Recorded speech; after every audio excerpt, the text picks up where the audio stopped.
Is up, everybody? Welcome to the happy hour I almost said the wrong channel, on the MMA Engine. It is me, MonkMMATics. It's your boy Lou Betya, and we are here on this most glorious of Thursday evening / Friday mornings to bring you all of the hundreds of bets and DraftKings plays that we have for UFC Vegas 79. Yeah, this is a card.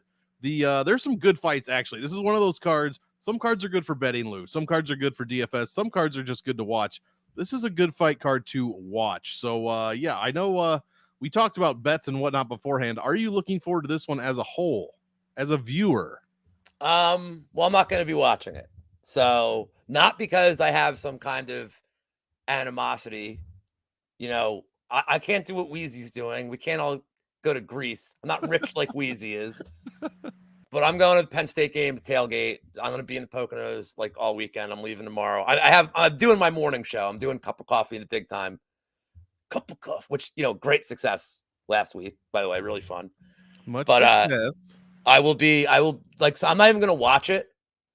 So I don't want to bet it. And here's a fun trivia for you, Monk and chat. Do you know the last time I didn't watch a UFC card, but I had bets on it? Do you know what card that was? I'll give you a hint. Something very, very significant happened that's still affecting everything today. Was it a James Krause fight? It was the Derek No. Minner. It was the Derek Minner Okay. Shylon. My girlfriend had like some work reunion thing, and I turned my notifications off on Twitter. Like, I just figured I'll get home. Like, we'll get home at like 1, but I can do the replay, and now I can just like kind of breeze through like all the commercials and shit. So I turned my Twitter off, like specifically for this. I'm getting texts from Brady. Dude, are you watching? And I'm like, no, I'm in a thing. And then like, he's like, dude. So he's like, let me know when you get home. And I'm like, again, this is Brady. He's texting me. He's not DMing me. He's texting me. Right. All right. So I text him. I'm like, about to walk in the door. My phone immediately, dude, are you going to watch it? And I'm like, dude, I literally just walked in the door, Brady. And he goes, okay, listen, you have to call me as soon as you watch it. And I'm like, do you want to just tell me the fight? He goes, no. He's like, you'll know. And I'm like, I said, male or female? He's like, male. I'm like, okay. So now I don't even care about my bets. I'm like, and then like I get to the fight with the Minner thing, and I'm like, so I call him, and he's like, what the fuck, right? And I'm like, well, I had the under. So I'm like, I was good. I like under 1.5. So like, I didn't have a problem. But I know a lot of people had like Minner around 1 sub, and like, you got fucked. Oh yeah. So anyway, the point being, I really am not keen at the moment. I have no bets. This, depending on the weather tomorrow, this may change. I may throw some shit in the morning on Saturday. I'll tell you the couple of spots I'm looking at as we go along. It's not these first 2 fights. Yeah, no kidding. Sounds good. Let's say hello to our chat. I was gonna say perfect. Say and we're hello. doing the nicknames today too. Tell them. Yeah, we'll throw it in there. And actually, it goes hand in hand with your no bets because the nicknames this week are fucking terrible. To be honest, I think there's a couple of good ones, but a lot of them are relatively shit. Daz in the chat, Juicy Q in the chat. Let's see, Jared Moyes, Prince of Mischief, Kristen rather, Sean and Patrick. What is up, everybody? And yeah, let's get right into it, guys. We've got a week off next week, so we got to enjoy. Oh shit, I just did something. There we go. Okay, I thought I did. It looked better the other way. Yeah, it did. So let's get right into it. First fight, Tamiris Vidal against Montserrat Rendon. You like my I'm not even going to mention it. UFC, let's see, plus 170. Fight does not go the distance. Minus 210 does go the distance. Minus 240 for this women's bantamweight fight between some 2 girls with 12 fights between them. Plus 205 for Montserrat Rendon. Why don't you start us off this one? Yeah, so I mean, I'm never betting Rendon because she has no finishing equity. Her grappling's not very good. She's facing like absolute cans and isn't like dominating the grappling. Her boxing is like kind of rudimentary. She's hittable. There's a 0 chance I'm betting her, and there's 0 chance I'm ever betting Tamiris Vidal as a minus 240 favorite. Like Eileen Perez was absolutely dominating her until she got DQ'd because Eileen Perez is so raw and bad. I actually don't think. Actually, Perez has like okay skills. Like I think she could be decent, but she wasn't at this point. So yeah, Vidal knocking out Ramona Pascual is not, you know, like I even think she knocked her out as a result of the accumulation of damage that Pascual took from like Josiane Nunez and like some of these other fights. Well, So Pasquale like, couldn't even make weight in that fight. yeah, and she just got crushed. So look, I'll pick Vidal. She has maybe way more. She has more ways to win. I see GCQ saying the round props. It's so hard to say because it's not like Rondon's really been tested. She's never like been in trouble in a fight, but she's not facing fighters that have like any kind of power. And like, I don't know, dude. The one here, I'll say something nice about Rondon. It looks like she has decent cardio. That's the nicest thing I can say here. So total pass for me. Nice. Well, it also looks like Rendon is a picture of her head on top of Montserrat Ruiz's body. It just looks like that. I mean, maybe it's a perfect Photoshop edit. I don't know. You didn't even notice. So that tells me I'm doing good stuff there. Yeah, this fight, I guess I'm on the Vidal side for DraftKings. Hopefully she gets a finish over this girl that has only 5 fights, but and what is she, like 9 years older? Something like that. Yeah, 9 years plus older than Vidal. So yeah, also Montserrat nickname is Monster. Why doesn't she just call herself Monsterrat? I feel like that it's right there. Monsterrat Rendon, Can just I kill add 2 something birds. to your DraftKings thing? Yeah, absolutely. Also, There's the a other one's nickname is Tractor. Go ahead. interesting. There is a path here. It's not like I think Vidal has great takedown defense. There's a path where Rendon, she has terrible, she can't really hold people down. She could just spam takedowns in this fight. Like even in a loss, she might get like 6, 7 takedowns and like maybe 9 seconds of control time. I'm just saying, like, Oh, if I that's think the there's a case, you got path, to but play her like, then. yeah, but this is terrible. It's a terrible fight. It's really bad. I mean, who are Very, they even very pushing bad. here? Rondon's Yeah, like 10 years exactly. older. She's 5-0. She has no finishing equity. Like, Yeah, why is how are this you starting happening? off a card with a fight like this when you're trying to get the you're trying to get the juices flowing? Right. It's not like in front of a live crowd. So like if it was, like you're never opening with this. No, thank you, Apex. Yeah, exactly. Yeah, and actually Vidal's 9K. There's 4 9K fighters this week, and 2 of them are awful. Well, for DraftKings, one of them's Vidal, and the other one is Malkoun up there. So there's not too much to choose from at the top end. Is my You point. know my biggest bet, guys, is coming in 2.5 weeks. In fact, I'll tell you the date of my biggest bet. It's going to be October 10th. Is that Columbus Day, or is that did Columbus? We celebrate Columbus Day in this house. October 10th is going to be the biggest bet I've made of the year. I'm betting everything on Cortavius Romanius submission. We don't have a number yet. He's probably going to be like a plus 300, plus 400 dog. I'm betting every penny. I'm betting all of Monk's money. I'm betting all of Brady's money. If you're in chat today, I'm betting some of your money because I want you guys to also bet Cortavius Romeus as he dominates this Tavares. It's going to be another quick stoppage by submission, and I'm here for it. And no, Prince, I only said that about Columbus Day because it's a famous quote from The Sopranos. Everybody loves The Sopranos. Remember that show from 20 years ago? Next fight, Mizuki Inoue taking on Hannah Goldie. Jesus Christ. Inoue's 9,200. She's minus 350. Hasn't fought in 3 years. Minus 260. This one goes to decision. Yeah, Goldie sucks. There's an OnlyFan fade here for sure.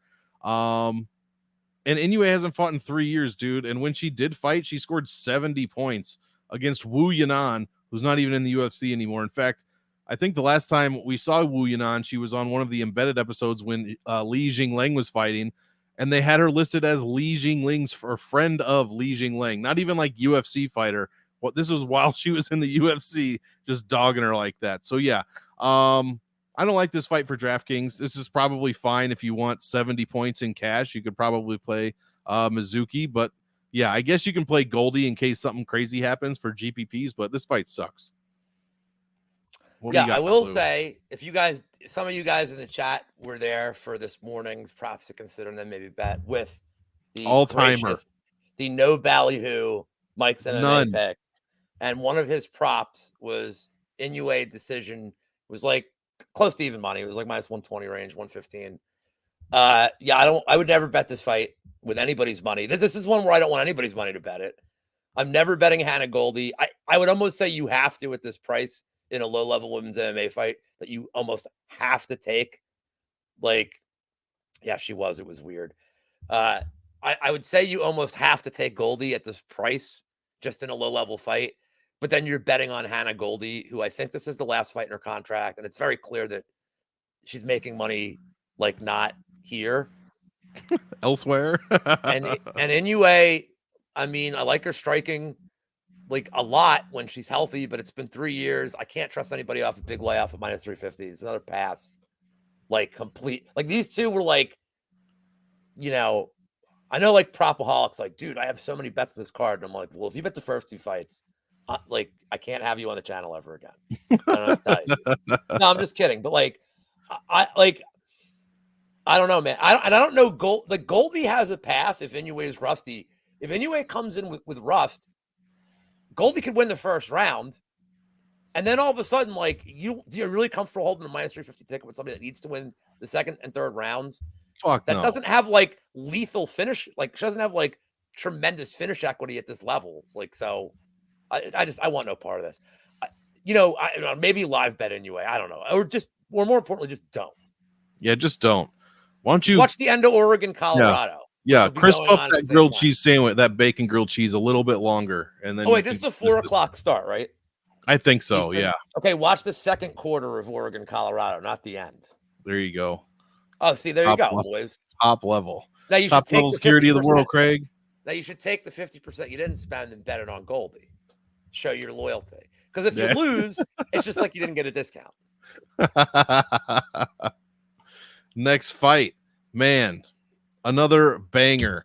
I don't know who out there, and I've heard a ton of people saying that Jake Collier is like gonna get a win somehow against anyone that's in the UFC. I just don't see it. Actually, Lou, this is yours to start off. Why don't you start us off on this one? Well, this is the Yam Bag special. Let's get that out of the way. Yamabagu! Yamabagu! It doesn't really check the boxes of what I usually like to look for, like Southpaw Orthodox. I just don't care. If there's a fight made, like, this is the kind of fight that, like, it screams somebody's getting kicked in the sack. And this is going to be a ball shot, Yambag. I'm calling a literal sack shot here. That's lethal. Lethal. Yamabag. I am going to pick Jake Collier. And if this price, if I get a little bit of better price, I may play it. I don't like Usman. I don't think he's good. I don't think his cardio is great. I want to see what Collier looks like on the scale. Like, let's see how he looks. Well, never bet a white, Lou. Never bet a white is something very famous in this community. But, like, I think Collier has black friends. So, like, it's kind of all right. Like, in his training picture, it was like the whitest white guys ever. So I would like to retract. I would like to. That's like 3 me's next to him. This is a Jack Attack. This is a Jack Attack 10 unit special.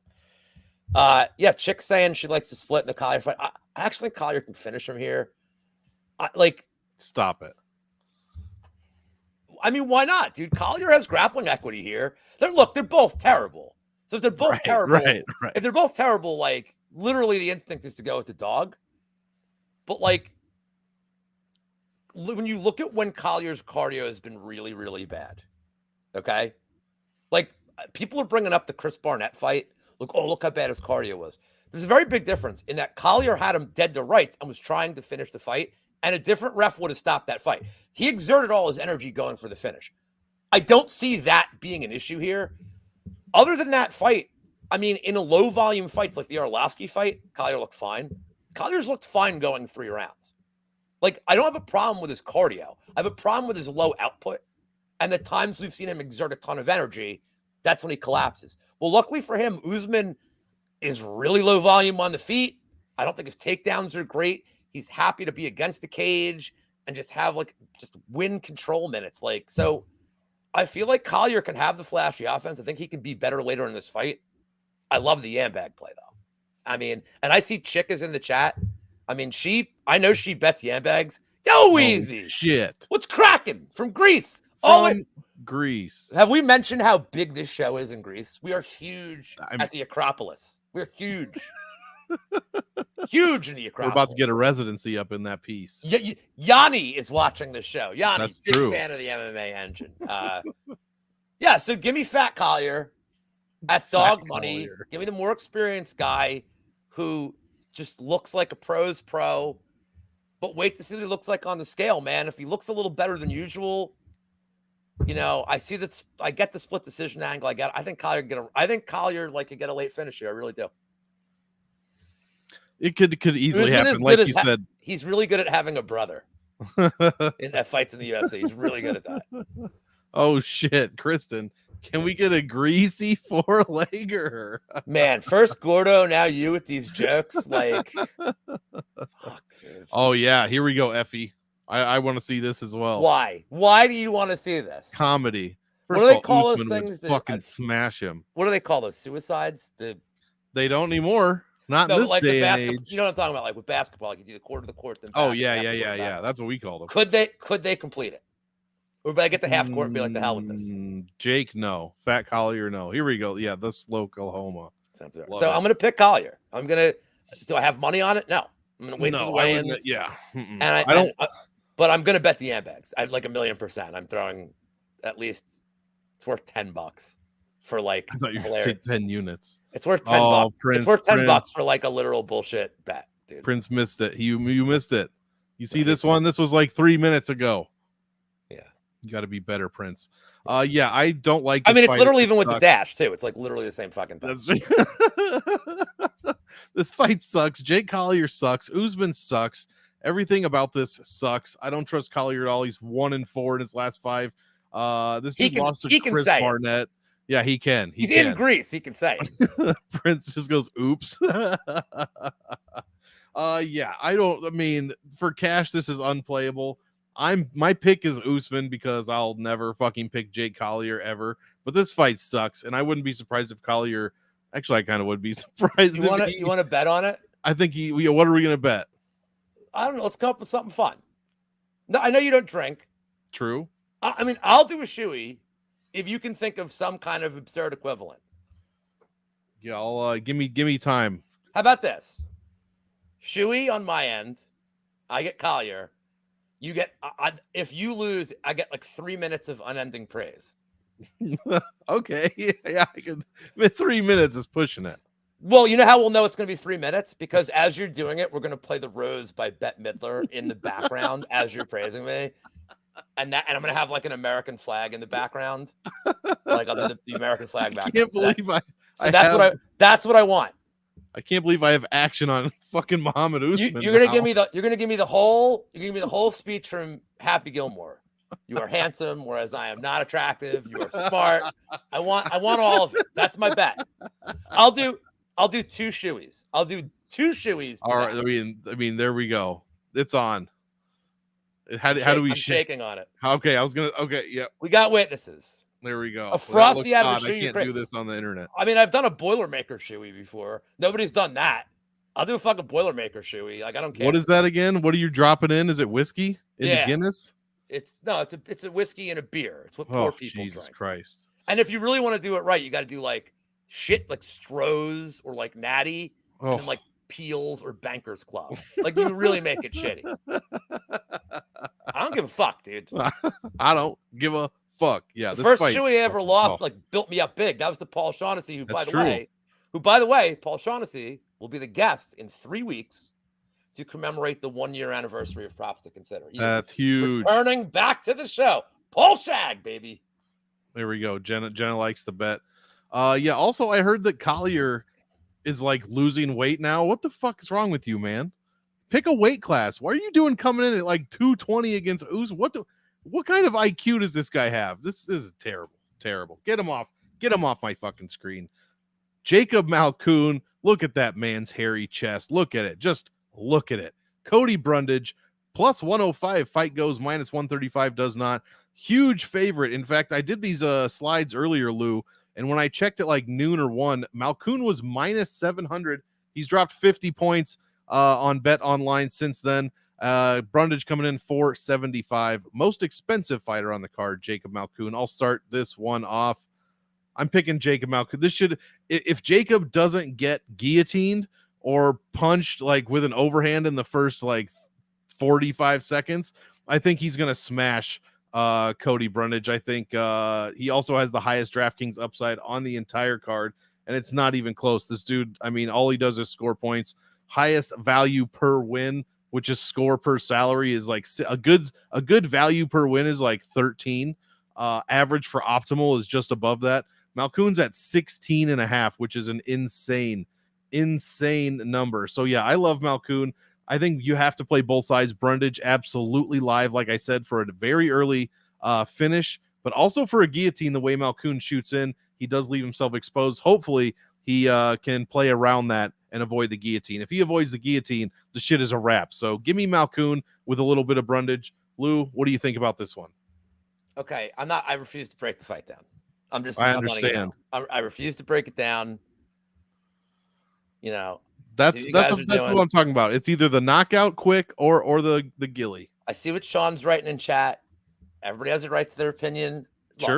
Look, I refuse to cap this fight because he's still my buddy. We still talk regularly. You know, like he's, you know, look, man, he went through a bad time. He's going through some shit, like bad time. It's emotional, like losing these fights. Sure.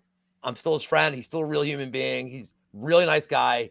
Like, I value his friendship. Like, he talks to me all the time too, like just to check in and say hello. So like, so when I'm saying I don't want to cap this fight, that's why. I'm rooting for Cody. I'm not betting this fight.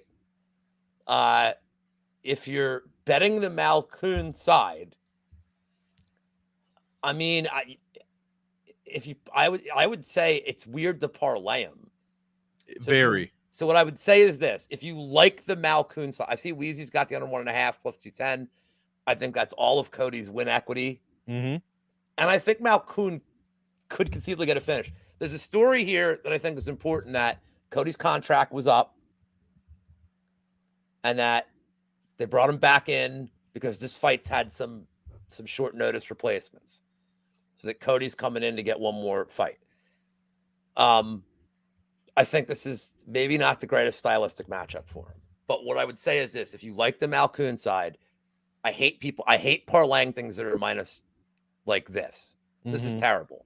So what I would suggest is this: if Cody's going to have big moments, it's going to be in the first round. Look for a live bet on Malkoun after 1. If you like the Malkoun side, you're going to get a way better price. If Brundage has success, and against Vieira, he had a shitload of success in the first round. Yep. Even against Olajaychuk before he got finished. Like, he starts out hot. It doesn't even have to be at the end of the round. Look, if Cody shows some offense, take a look at the live odds. Keep it up. Look for a good entry point if you like the Malkoun side. That's the best thing I can tell you. Parlaying it at minus 650, you're going to have to sweat like a real dicey 2-3 minutes of this fight. Yeah, exactly. Yeah, Malkoun was supposed to fight two guys, two UFC debutants. I don't know if this is his last UFC fight, but I'm just gonna tell you, I'm not giving insider shit. I'm gonna say that if he doesn't win this, he's probably not gonna fight in any other organization. I think he'll focus on other things in his life. But he'll always be my buddy, dude. I always appreciate that. There you go. Like, he's the first guy, like Weezy and I interviewed him. He's the first fighter that was like cool as shit. When he beat Dalcha, and I was like going nuts because I had a big bet on him by sub. Yep. He's like, next morning I wake up and he's following me and he's like telling Clint to eat shit for like, you know, like betting against him. He's like, who is this guy? He can eat shit. So I'm like, oh, I love this guy. Right. Like the Trayshawn Gore fight. He's like, I was losing. Fuck you. Dude, that was ugly. I love that fighters care so much about like my opinion means nothing in my own like household. Why does it mean anything on Twitter? I'm sure these even lower level guys I'm sure read tons of shit every Sunday morning from assholes sending them, I had 2 units on you, you asshole. Even the lowest level guys probably. It's wild. I wouldn't expect it any other way. Next By the fight. way, Kristen's saying nobody deserves to be minus 650. Hardly anybody. Like, Bo Nickel deserves to be minus 650. That's true. Actually, I'd kill for a lot. I'd kill for Bo at minus 650. But it's shit, man. Adesanya was minus 600. We saw that went. Like, Yep. you know, what was Yep. Kayla Harrison? I was going to say Minus Kayla Harrison minus 2,500. 2,000. Yeah. Romanov was minus 2,000 against Chase Sherman. And like, what if they ran that fight back now? Oh my God. Would you take a shot at Sherman? I don't know. No, you wouldn't. Like, Romanov's cardio looked all right last fight, but like, right. But I mean, like, but Romanov has shown that sometimes he has like 1 minute or 2 minute cardio. You can't bet a minus 2,000 guy at that. Like, nope. Bo Nickel, I would like not worry. Bo Nickel's good, just murders fools. I ain't worried about it. This is so specifically funny. Next fight, Andre Fiallo taking on Tim the Dirty Bird Means, and we've been skipping a lot of nicknames. But I mean, tell me if I'm wrong. The Dirty Bird has to win, right? I mean, it's Dirty Bird. We've got a couple other decent ones, but the rest are pretty trash. Mr. Potato Head. Yeah. Oh God, Andre Fiallo. Don't even get Andre Fiallo. Fucking sucks, man. I don't know whose turn it is. Bitch face in this. Yeah, I don't know whose turn it is to start, but I'll just start it because I already did. Yeah, I don't like. I mean, for DraftKings, you have to play Fiallo. I hate playing guys that have one very specific path to victory, and it can only take place for a third of the fight, like in the first round or in the first 3 minutes. I cannot stand playing guys like that, but you have to. You have to play. You know, Fiallo is like a worse Derek Lewis for the welterweight class. He scores no points at all. He never pays off his salary unless he gets that first round finish.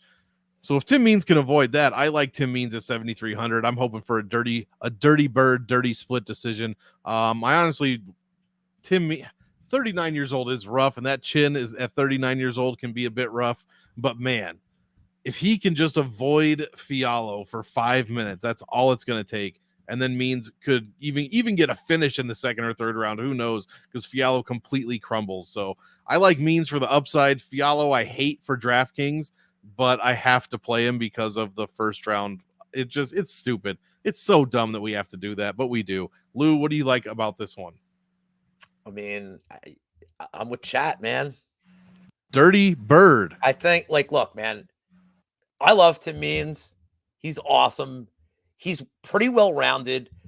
He's 39, and I get that people are like, first of all, I'm older than 39, so everybody can suck a cock. Being 39 is not. Now, this is interesting because this is the point that's brought up, and like, again, not to bring up our girl Chick again, because she wrote a long thing about this, and I'm pretty sure she's on the Fiallo side. What I like about Means is, like, if you look at these last couple of fights, he was decently competitive on the feet with Holland. Like, Holland is a way better striker, but he's competitive. Against Morono, and I think Morono is solid.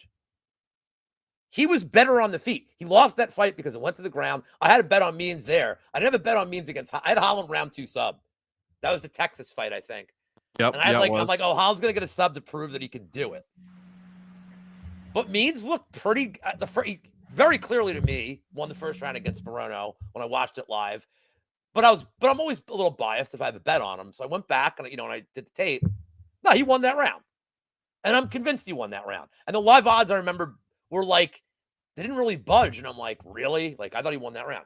And then the second round, dude, they went to the mat and Morono just snatched up his neck. Like, okay, well, he's not worried about that here. Fiallo is not going for Fiallo is not submission wrestling him here.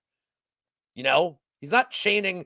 He's not like going to chain front choke series or shit like that. He's not. So if this thing stays on the feet, there's 2 reasons I like Means.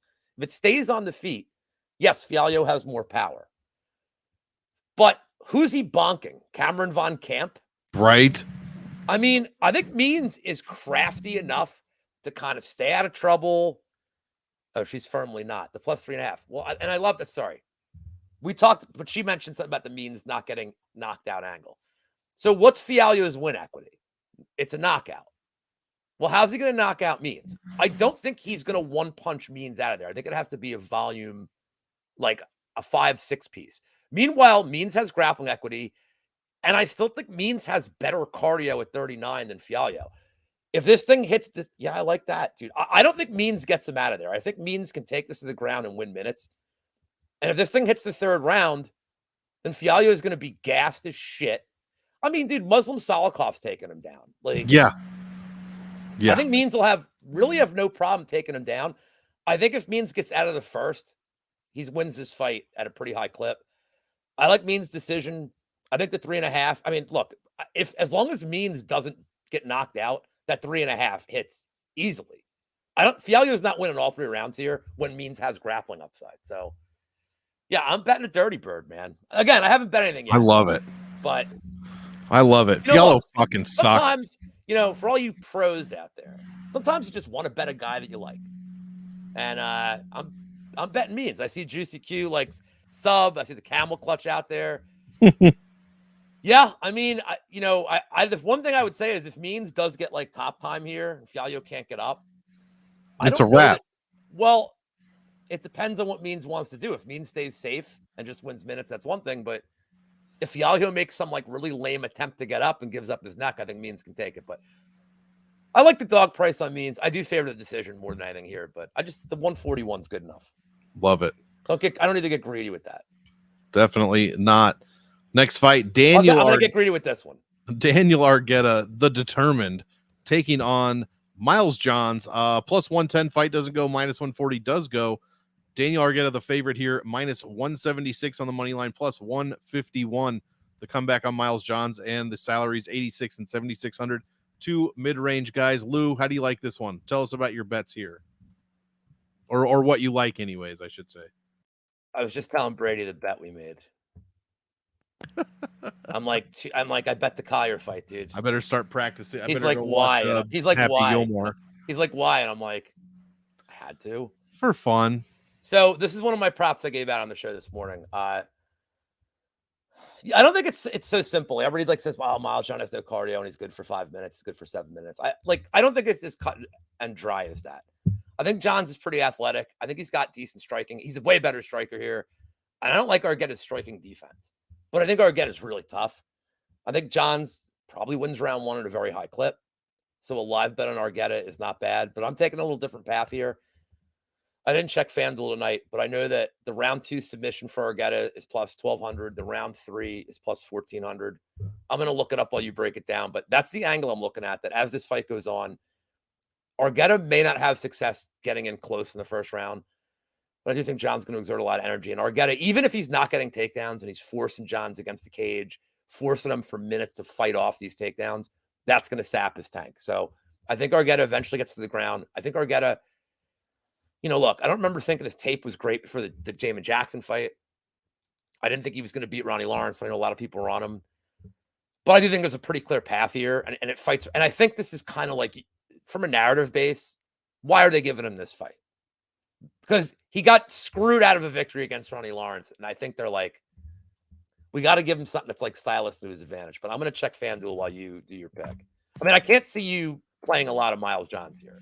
No, he's definitely not an ideal DraftKings candidate, scoring 72 points per win, and basically barely more points than whoever we just talked about that I said was terrible. Oh, Fialho. Dude, they still don't have FanDuel. It's Thursday night, and FanDuel doesn't have props for the undercard. No, I was looking for Goes the Distance, and I found the numbers I have are from this afternoon at 1 o'clock. But I looked again right before the show went live, and there was nothing on Bet Online for Fight Goes. That's banana land. Yeah, it's insane. It's not like this is a new fight. Not like this fight was just made. Yeah, I don't know, man. Argueta, maybe the thing is, maybe he is actually pissed about that Lawrence fight, and he comes out a little hot. And what happens if he kind of, I don't know. Nobody scores well in Miles Johns fights, including Miles Johns. His opponents don't score well. He gets finished. He's finishing people, and nobody's scoring more than like 85 points. So I tend to think this one goes to decision. And if that's the case, I want to be under on Dan Argueta. I think I'm not going to like fade him, but I don't think I'm going to be as high as most people are on him. That said, I'm not going to be high on Miles Johns either, even at his 76. He's not even 10xing his salary at 7,600. He's, like I said, scoring 72 points. So I'm probably going to pick Argueta to win, but I just don't think he scores well just because it's a Miles Johns fight. So I'm looking to be under. If Argueta's like 30%, I want to be at like 20, most Johns was likely. part of my almost $100,000 winning lineup with the Billy Q, Knight, and Malcolm Gordon. That's when he beat Anderson dos Santos because his salary was like. So just so you guys know, if you want to be, since FanDuel doesn't have it, here's a way to do it. You can go on DraftKings, do a same game parlay. I did Argueta submission and over 299.5 seconds. So just that's round 2, round 3. It's plus 650. I don't think that's a bad price. For a plus 1,200 and plus 1,400 lifted, I think plus 650. I mean, look, that makes sense. 1,300 is the average, divided by 2. It's fine. So that's exactly probably what it should be. So there you go. I think that's a creative way to play it. There we go. And we get onto the main card here with Charles Jourdain taking on Ricardo Ramos here. Minus 130 fight doesn't. Yeah, exactly. Fuck the Ted DiBiase. Minus 130 fight doesn't go. Plus 100 fight does go the distance. Jourdain the slight favorite. Minus 140 to plus 120 on Ricardo Ramos here. 8,300 for Jourdain. 79 for Ramos. The closest lined fight according to DraftKings. And yeah, I guess I'm gonna have to play this fight. I really don't like playing Charles Jourdain overall. I mean, he has scored pretty well lately. Actually, that's not even true. This I was thinking of someone else. He put up 93 points against Gracie, 92 against Vanana, 91 against Andre Ewell. So he's really having a tough time getting in those triple digits. And his other 2 wins, he did put up over 100 points. I just don't know, man. 49% takedown defense. If Ricardo Ramos can avoid getting doing something stupid and exposing his chin like he has done in the past, I think he has the potential to land a bunch of takedowns. So I'm willing to take a shot on the $7,900 dog this week. 6 points a minute inside the distance, 62% takedown accuracy, lands 2.73 takedowns per 15 minutes. So I'm willing to take a shot on Ramos here at 7,900. Jourdain, he's too hit or miss for me, man. I don't ever know what to expect if he's going to fight well, if he's going to look like shit. I really don't know. So I'm going to be a little tempered on Jourdain. Lou, what do you got for this one? So Mike liked Ramos round 1 or Jourdain round 3 as his ways to play because Ramos does come out hot. Jourdain, except for the Venata fight, like he's kind of a little bit of a slow starter, and Ramos cardio does tend to fade. I have a whole different angle on this fight, to be completely honest. I think Jourdain, he's as sloppy as he is, he's pretty weirdly tough. He gets in these fights where like he just moves around so much and he like, yeah, he's hittable, but his cardio seems to hold up and the optics look good in like late in these fights. Like even as he's getting hit, the optics kind of look okay. And Ramos is the opposite, where the optics look great early and then as the fight goes on, he tires. I think this fight goes the distance at a pretty high clip. I think Ramos probably wins round 1 at a higher clip than Jourdain. And I want to say at a high clip. I think at a higher clip. And, you know, Jourdain is supposed to be this mythical round 3 creature. But who, like Marcelo Rojo? Like, come on, dude. He's not like... Right. Like, who was Andre Ewell, I think? He, like, didn't finish. And I had a round 3 prop there. And like, he was hitting him. And I'm like, dude, you can't hit hard enough to knock this dude out. Like, what are you doing? He was gassed. I think it was a 10-8. It's against the fence. He was done. And Jourdain was, like, trying to throw, like, Ryu spinning, like, you know, down B button shit instead of just like barraging him with punches. So the question is, who wins the second round? Do you see where I'm going with this, Monk? Do you know me well enough? Do you see where I'm going with this? I think so. And the question is, I don't care as long as it's close. The split decision for this fight is plus 550. Oh, I wow. think that is great value. This fight should have been in that plus 400, 425 range. As I think most closely lined fights that I think are the distance are typically, like a woman's fight will be plus 350. The men's fights like this are typically in that 400, 425 range. You're getting plus 550. You're getting great odds. For whatever reason, DraftKings isn't showing Jourdain's decision prop. I looked before and it was plus 800. And Ramos is plus 1100. Ramos is going to have the grappling equity.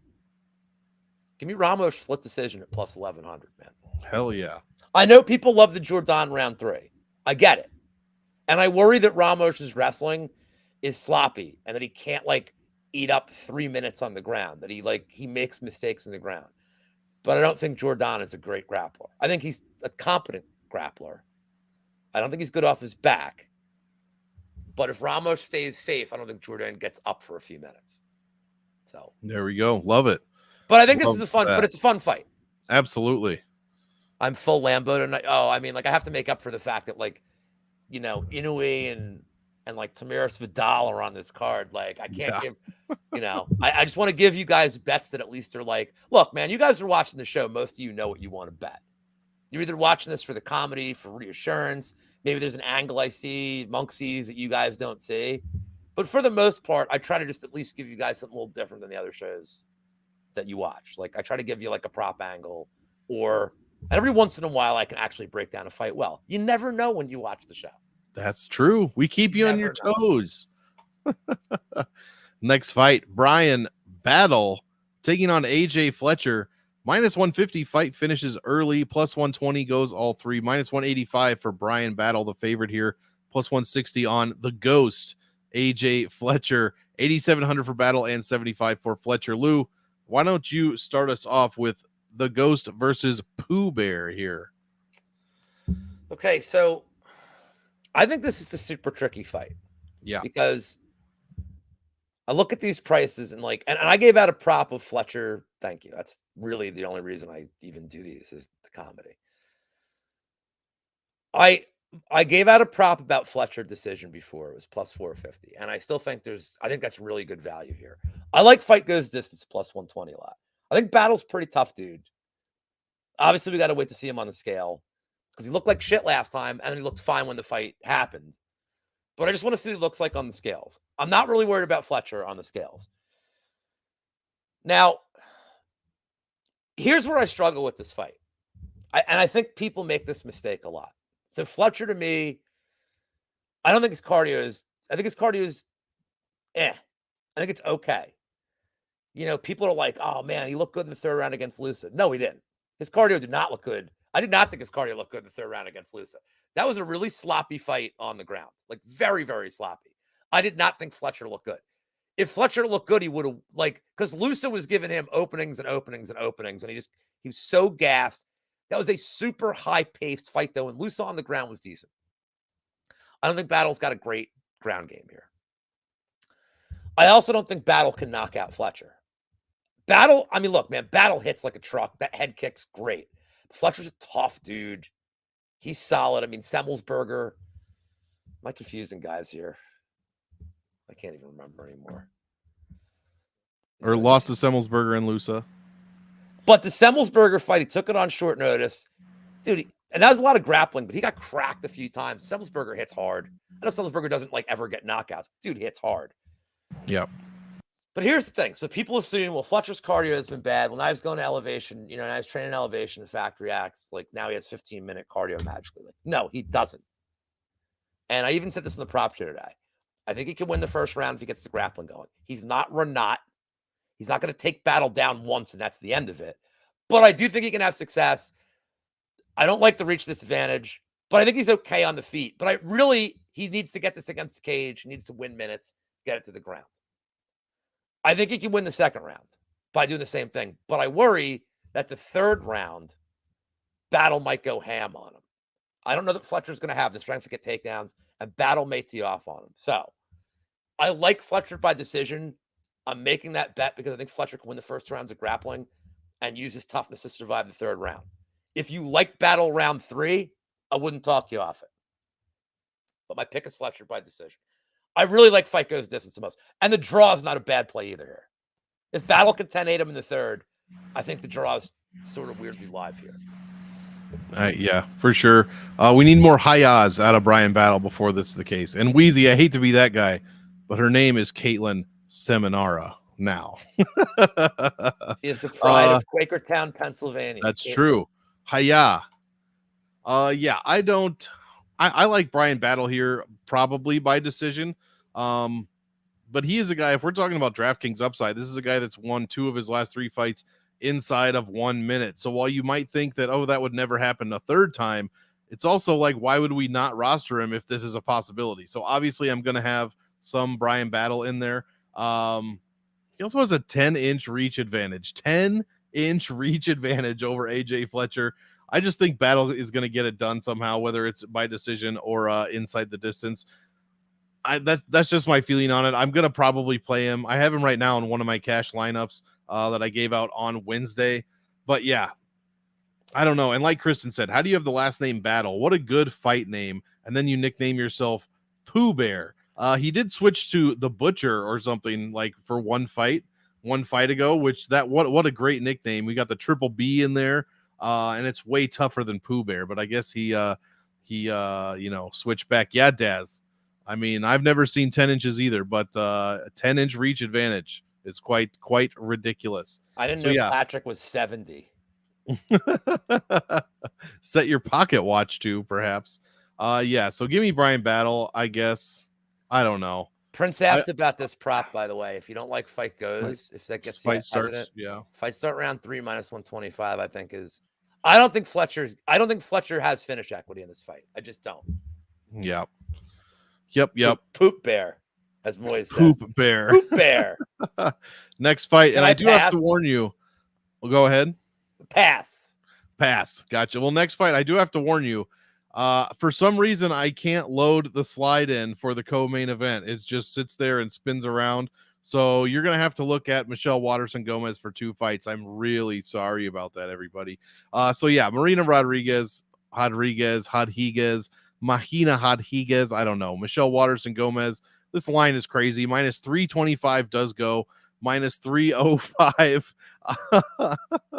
Minus 305 on the money line for Rodriguez. And plus 255 for Waterson Gomez.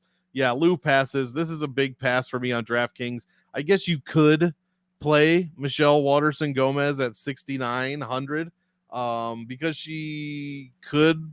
I don't know. I'm not going to play it, but I guess you could. You can't play anybody at 0% at GPPs, as Marnik Mann taught us last week. So you got to have some of her in there. Marina Rodriguez scores like shit when she wins. Where's my slide here? 83 points when she wins. Waterson's at 88. Neither woman scores well. My stat sheet from Game Theory is all red numbers. It's just bad news. No one's even scoring 2.5 points a minute for the most part in the UFC. So yeah, this is probably going to be Rodriguez. She also already beat Waterson in a 5-round fight. How is this one going to be any different? Give me Rodriguez, and I've already said way too much about it. Spent way too much time. If you think that Waterson can have any grappling success, because isn't this? That's true. Let me just make sure of this. I think this is at a different weight class. This is at 115. I feel like the last time they fought was 125, right? I'm just checking right now. I'm pretty sure it was. Yeah. So if you think Waterson, because I don't think Rodriguez has, any kind of get-up game. No. So if you think Waterson can get one takedown in this fight, take a look at her plus 3.5. Like, there you go. Could she win a round? Like, I don't think this. Look, I think this fight does not finish, often. Waterson plus 3.5 is plus 100 odds. If you're gonna play this fight, I kind of like that angle. I actually don't hate that bet at all. I'm talking myself into it. Prince is saying that for different reasons that are not fight related, by the way. That's true. That is true. I was really quickly. I don't even have the numbers in front of me for the next fight. Like I said, it just won't load. I don't know what's going on. So the next fight, what do we got? Oh, Bryce Mitchell. Bryce Mitchell, and do the odds. Yeah, go ahead and do the odds here for Ige and Mitchell. All right, Mitch. I'm just looking at DraftKings because I had it up. Mitchell's minus 205. Come back on Ige's plus 170. Over 2.5 minus 230. Ige plus 3.5 minus 140. Mitchell minus 3.5 plus 105. Monk, what are the salaries for the people? Salaries here 8,800 for Bryce Mitchell, 7,400. A huge dog salary for Dan Ige. Why don't you start us off this one so you can finish out the main event?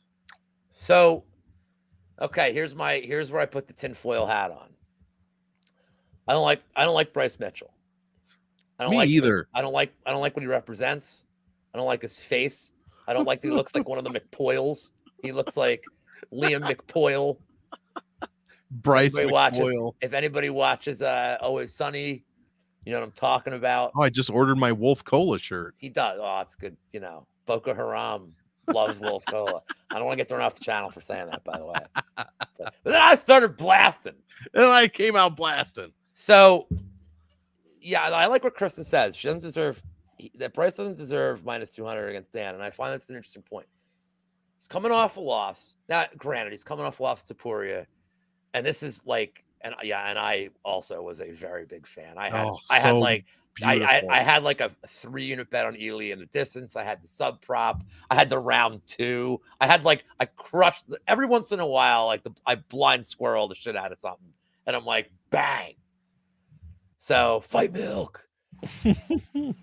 So here's my question. Now, Ige doesn't have the greatest takedown defense. He doesn't. But he's got really good jiu-jitsu.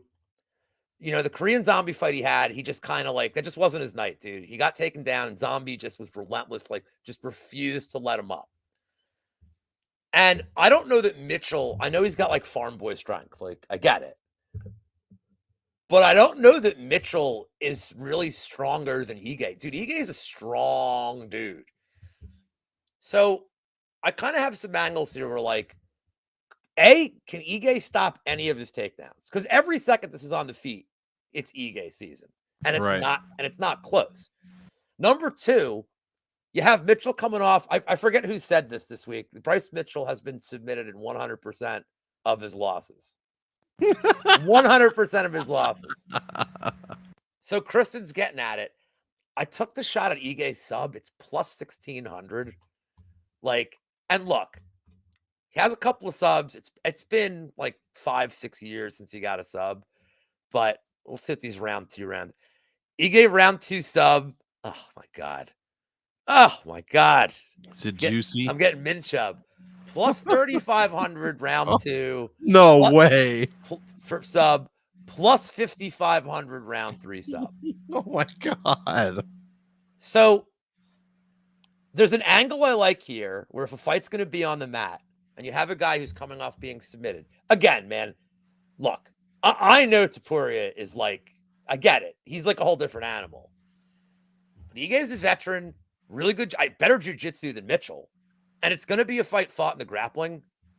I don't see why it's not possible. If Mitchell shoots one bad takedown, he gets caught.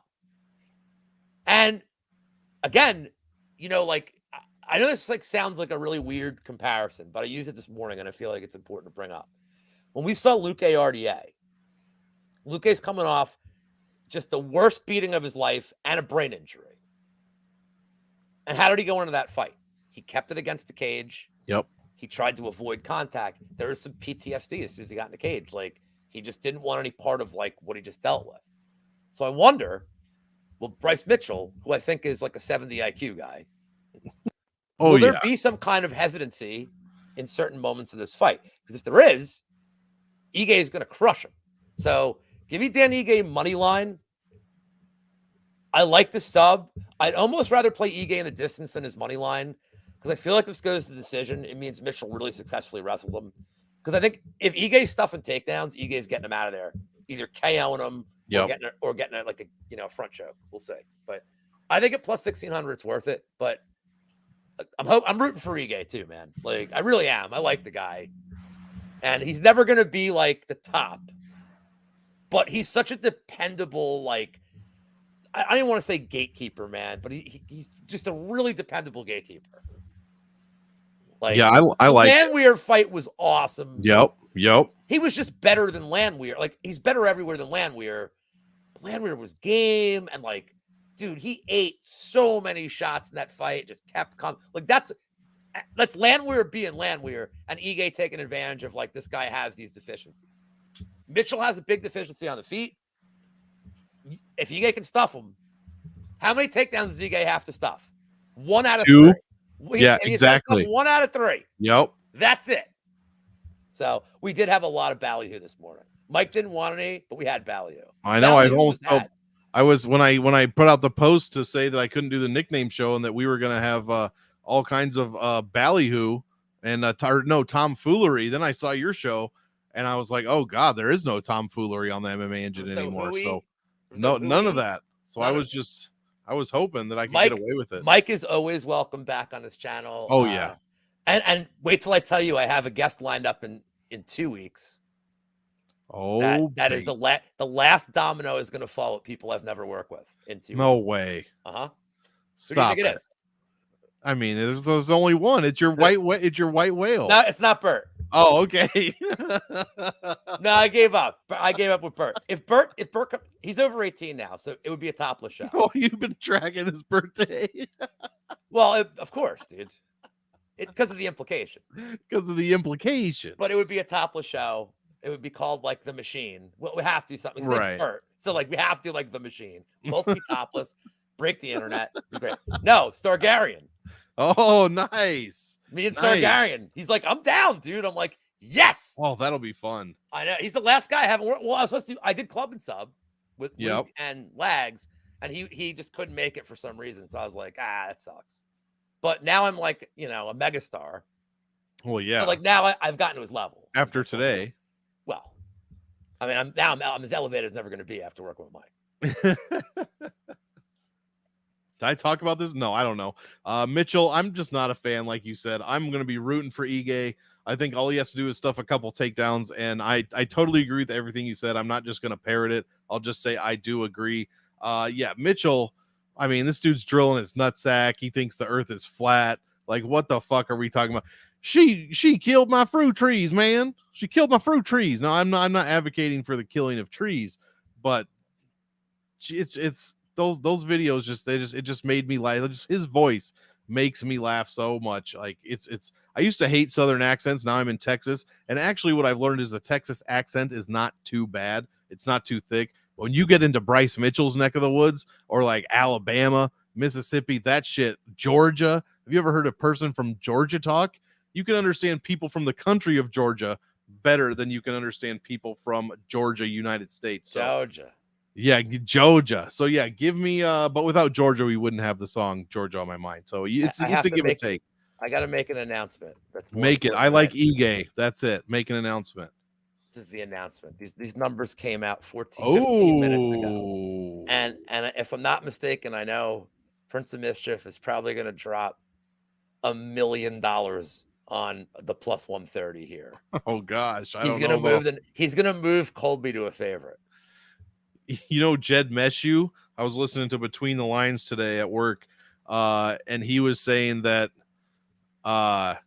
if Colby wins, the next fight that he's going to have after that is Conor McGregor at UFC 300 for the 170 title. I would like to address this also. Oh, please, Ben Davis. Please, Ben Davis. I'm rooting so hard for the Bane. If you didn't see his clip today that's been floating around Twitter, did you see it with the press conference?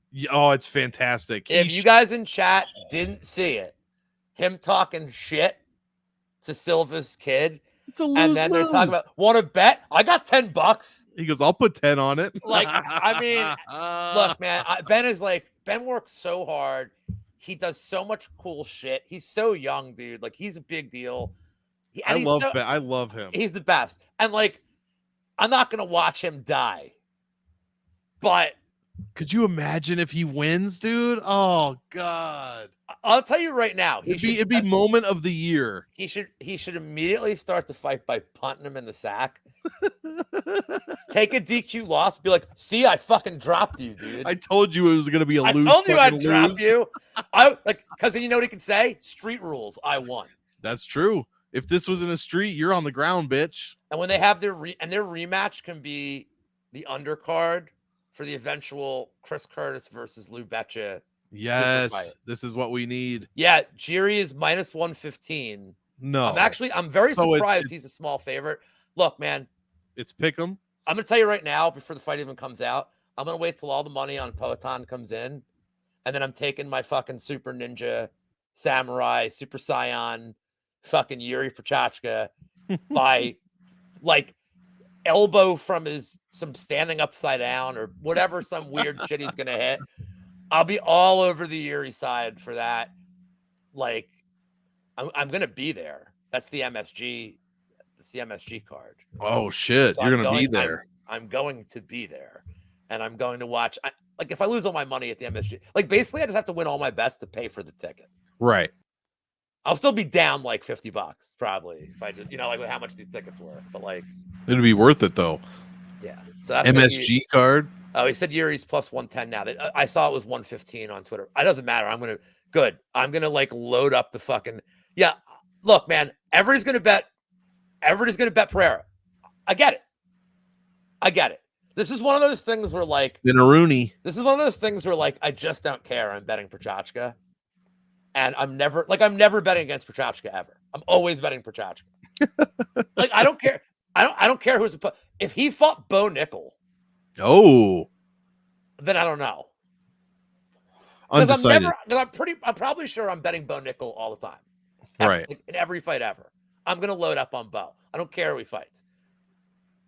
But Prochazka is like, I don't know, man. The dude's made me money. Like, I love the guy. And he's hysterical. So like he is. But that'll be fun. But now we can get to the main event here. Now sorry guys, you don't get to look at Karate Hottie anymore. Not even for one more. Two guys that are not Prochazka. Yeah, not Prochazka at all. Rafael, I keep doing that. Jesus Christ. Rafael Fiziev taking on Mateusz Gamrot. Minus 110 fight ends early. Minus 120 fight goes all 5. Minus 155 for Fiziev, 8,500 on DraftKings, plus 135 and 7,700 for Gamrot. I'll start this one off, man. That's not the right slide. Fiziev averaging. You thought what's his name was bad? Miles Johns, 79.38 points per win for Rafael Fiziev. Even when he does win, even when he's finished, does he? He finished Dos Anjos in the 5th round, 86 points. Finished Brad Riddell in the 3rd round, 71 points in a finish. 71 against Bobby Green, and he did score over 100 against Moicano. I just don't trust Fiziev as far as DraftKings scoring goes, and Gamrot is right where I need to be. 8 points a minute inside the distance, triple digits per win on average. His stand-up, obviously, and striking leaves a lot to be desired, but obviously he's going to chain wrestle and try to get takedowns the whole time. 4.5 takedowns landed per 15 minutes. That is a huge number. Controls 90% of the grappling time. I mean, he's paying off his salary at 12x, and that's exactly right. Fiziev also extremely fun to watch. Don't get me wrong, but where Gamrot's value is 12x paying off his salary, Fiziev is under 9x. And like I said, you want to be 12, 13, 9 compared to 12 or 13 might not sound like a lot, but in value terms, it is a ton. The last thing I will say, the takedown of Fiziev at 90% will be tested like none other. Obviously, he's fought RDA, Riddell, like I mentioned, Green, and Moicano. So not a ton of people landing takedowns on him. RDA landed 2, but that's about it. Gaethje got him down once. I think Gamrot's going to be able to take him down several times, and I'm hoping Fiziev can pop up so we can get the rinse and repeat takedowns, which mean huge points for DraftKings. Love Gamrot outright here at 7,700. He's going to be my most owned dog, probably my most owned fighter on the card, whether it comes to cash or GPPs. I'll have a little bit of Fiziev, but probably under the field. He just doesn't score well, guys. Lou, take us home on the happy hour. I'm trying to figure out if Thailand doctor's appointment is worse than any of my methods I've predicted for Jalen Almeida. I think it is because it's so wide open, no pun intended. You don't know what that entails. As Al Michaels, yours are very specific. Do you know who Al Michaels is? Does NFL like? Oh, of course. Big gaping hole. Yeah. So this is true. So all right. So this is. I'm going to tell you what I gave out on the prop show. And again, when I'm giving out stuff on the prop show, I'm giving out plus odds bets that I think have really good value. So let me just stress that. And I gave away Fiziev 3, 4, 5K out at plus 600. I think the late knockout is certainly in play here. As in terms of a side, this is such a close. It's an interesting fight, and I'll tell you why. As good as RDA's grappling is, Gamrot's entries are a lot different. He's more going for legs. He's more going for positional stuff against the cage. RDA tries to take it down in the open. He doesn't give a shit. RDA has the striking where he can just blitz you. I think Gamrot's striking is good. Like, this is not a knock on Gamrot's striking, but it's the way he goes for takedowns, working single legs, like shoving you against the cage, like technically working for takedowns, as opposed to RDA doing like Brazilian cool shit. Gamrot is just so super tactical the way he does it. And I don't think Fiziev seen a lot of that style of takedowns. Doesn't mean his camp hasn't been working on it. If Gamrot has success early in this fight, getting a takedown, and I mean the first 2 rounds, I think Gamrot's probably going to cruise to a decision win. He's probably going to win the 3rd, 4th, and 5th. If he struggles early, those body kicks are going to fuck him up. Now, Gamrot has given me no reason to think that he actually can get knocked out. He hasn't shown that he has a durability issue. But this is a different story, and especially with a guy that throws not just the body kicks, but I mean like the Riddell head kick, and like the way this guy times shit from phone booth range is terrifying to me. And Gamrot has never seen a guy with the variety of attacks that, you know, that some other people are comparing. Like, I saw somebody like, well, Gaethje exposed the holes in like Fiziev. Dude, that's a whole different stylistic fight. Like, everybody says, oh man, Gaethje's got wrestling. But he's not. Stop. Who cares? He doesn't use it. Exactly. I mean, I see Lucas saying, how is his striking good? Dude, his striking was good against Turner. Striking was good against, like, really? Like, it's not like he's not like, his striking is not as good as Fiziev's, but he's not like incompetent. Like, also, what if I told you that Fiziev apparently shaved his head and trimmed his beard up? Would that no, it doesn't. It's baked into the line. So I think as this fight goes, so the way I see it playing out, I don't think Gamrot's going to be able to get takedowns early, and I think the body kicks are going to add up. I don't know if Fiziev gets him out of there. I like the equity with the 3-4-5. The plus 600, I think, is really good equity, because I don't see a flash KO here either. I think the first round's a feeling out process. I think it's going to be. I think they have to respect each other's like strengths. I think Fiziev has to be just very cognizant that he gets taken down. This guy's got great top control. He has to be very careful here. Agreed. But And these body kicks are going to add up, and I think Fiziev 3-4-5 is good odds. But actually, like, I kind of lean more to a decision. But you don't get money. You don't really get a lot of money with that. So we're talking about making money here. The 3-4-5 KO for me at plus 600. That's on FanDuel. Yeah, I probably don't mind a cash stack either on this one. I think both guys score pretty decently, and by decently I mean 80 points at least a piece. Last thing I'll say, how many points does this fight is amazing. He doesn't score a lot of points. No, but I mean, in a 5-rounder, how many points did he have? Can I ask you this? How many points did he have against RDA before the win? Before, like in the first 4 rounds? 46 and a half. Okay, total. So like, let's say he wins by decision. That's 30. Let's say he gets another, like, yes, he's at like 80 points. Yeah, I know. And it's a weird case, man, because it's one of these exciting fighters. Everybody likes to, you know, and I'm there with you. I'm not saying this is a bad thing. Exciting fighters, people want to bet on him, people want to play him in DraftKings, and Gamrot's chin, he does get knocked out, or knocked down, I should say. But then you look at the scores and he's scoring like 80 points. Exactly, Steve. He's scoring 80 points because no matter how hard or awesome those body kicks or head kicks look, they still only count for 0.4 points in DraftKings. And if Gamrot's going to eat them, then that's not really going to produce a big score for Fiziev. So all that aside, this is a fantastic fight. I cannot wait to see it. I like both guys a ton, and I'm just hoping for a good fight. Where's Wayne Grow? Where is fucking Wayne Grow? I've been practicing my heat lines all week. We didn't have Wayne Grow here. And we didn't have Melon, who commented on my video, and I said, we need you for locks, dude. Like, where are you for the locks? The fuck's Wayne Grow, man? Fucking Wayne Grow. He better be in jail, I tell you that much. Where is he to type 7 things in chat spelling out his name, bro? Yeah, come on. I wanted to see, every time I see the W and I just crack up. I know it's coming. Yeah, because you know, and it's like, Wayne Grow. Guys, go watch Heat. I don't care if it's 3 or 4 hours long. Anyways, that is going to do it. The chat, you guys have been on fucking fire. I mean, I can't express what you guys mean. You know, it's just so fun to do this show, to be completely honest, with my guy Lou, with you guys in the chat. It's a great way to end my content week, so I really do appreciate you being in here. Hit the like, hit the sub on this channel, even though I'm sure you already have and are already subscribed. Lou, I mean, actually, you know what? I got Game Theory out on my YouTube channel. a quick 30-minute breakdown of all the best stats that you need to make those lineups. Nickname show didn't get done this week because of work stuff, but next week off, and I will be back with a vengeance doing all that stuff. In fact, you guys are the first to know. Well, technically Lou is, since I just told him. But I think the nickname show is going to start having guests. I think that is the natural progression.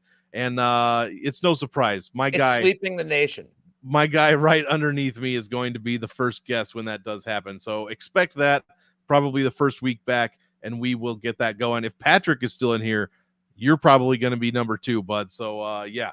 Let's. I can't wait to rate Cortavius. Are you not entertained? We're gonna have to do that. I know, and Jenna, I know. I got to figure out how to streamline my process because I'm just spending. I love doing the videos, but I'm literally spending like 12 hours a week just doing Photoshop and editing, and that is just not feasible. So, anyways, complaints are for a different show. That's where you can find my shit. Check out everybody on the MMA Engine. And Lou, tell the people where they can find you before we get out of here. I only got one show left of the week. So I did it last week, 11 a.m., cup of coffee in the big time. I give away my 3 best bets across 4 sports: UFC, soccer, NCAA football, NFL.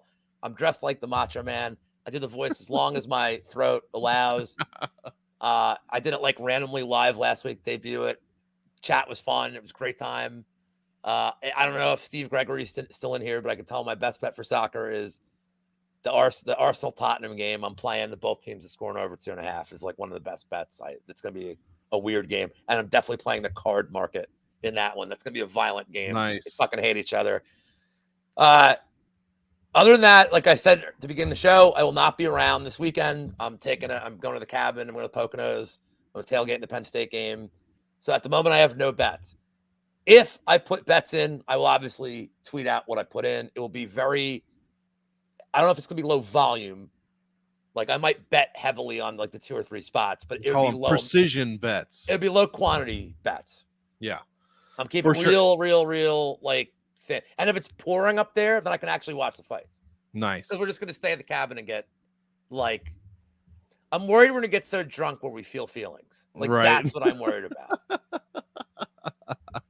Yes. Please travel safe and have a good time, Lou. Also, guys, if you missed any other week, go watch Props to Consider and Maybe Bet this week. And it was live this morning. It's Lou and Mike's MMA picks, and it's seriously some of the best hour and 8 minutes or something like that you could spend your time. He was the best, dude. It is so good. It's really good, and really, you guys go watch that. And if you've seen it already, just watch it again. Let it run in the background for the views. It's 110% worth it. Other than that, guys, we'll get you out of here. As usual, we want all of you to enjoy the fight. So enjoy, and we will see you next time.